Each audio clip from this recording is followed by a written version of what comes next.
సాయంత్రం అయితే సాయంత్రం 6 దాకా ఉంటుంది. దివ్య ఔషధం దివ్య ఔషధం దివ్య ఔషధం దివ్య ఔషధం రామాయణములో సుందరాకాండ ఆశకు ఆలంబనం, ధర్మానికి దిక్సూచి, భక్తికి బహిరంగ ప్రకటన. ఇది విజయానికి మూలమైన మనోబలం, కార్యదీక్షత, వినయశీలతకు మానవాళి బోధిస్తుంది.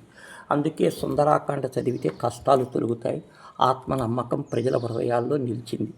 సుందరాకాండ ప్రధాన పాత్రధారి ఆంజనేయుడు. రామకార్య సాధన కోసం లంకకు చేరి సీతాన్వేషణ చేయటం, రామ సందేశం అందించటం, రావణ బలాన్ని అంచనా వేయటం, తిరిగి క్షేమంగా రావటం, ఇవన్నీ ఒక వ్యక్తి సాధించిన అపూర్వ కార్యాలు.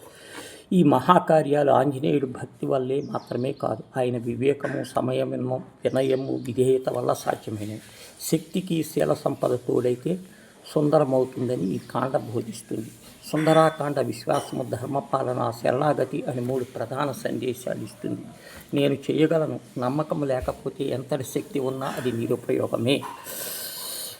ఒక్కసారి మన సామర్థ్యాన్ని మనమే మర్చిపోతాం. అలాంటప్పుడు సరైన ప్రేక్షకుల ప్రేరణ లభిస్తే అసాధ్యమని అనుకున్నది సాధ్యమవుతుంది.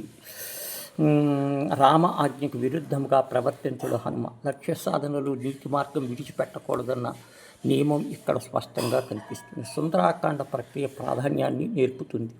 ఆంజనేయుడు తొందరపడు, సమయానికి తగిన విధంగా స్పందిస్తాడు. వ్యూహాత్మక ఆలోచనలు అవసరాన్ని తెలియజేస్తాయి. సీతాదేవి ఎదుట దాసోహము, కౌసల్యేంద్ర అని వినయం పరిచయం చేసుకుంటాడు. మధ్య వినయంగా ఉన్నప్పుడే వ్యక్తిత్వం సంపూర్ణమవుతుంది. సుందరాకాండ పారాయణం మనోబలాన్ని పెంచుతుంది. భయం, నిరాశ, ఆందోళన, కుంగిపోయిన మనస్సు దివ్య ఔషధంలా పనిచేయటమే ప్రశాంత ఏకాగ్రత లభిస్తాయి. సమాజంలో నిర్ణయ సామర్థ్యాన్ని పెంచుతాయి. లంకను దహనం చేసిన తరువాత ఆయన పొంగిపోడు. చేసిన పని రామకార్యానికి ఎంత ఉపయోగమని విశేషిస్తాడు.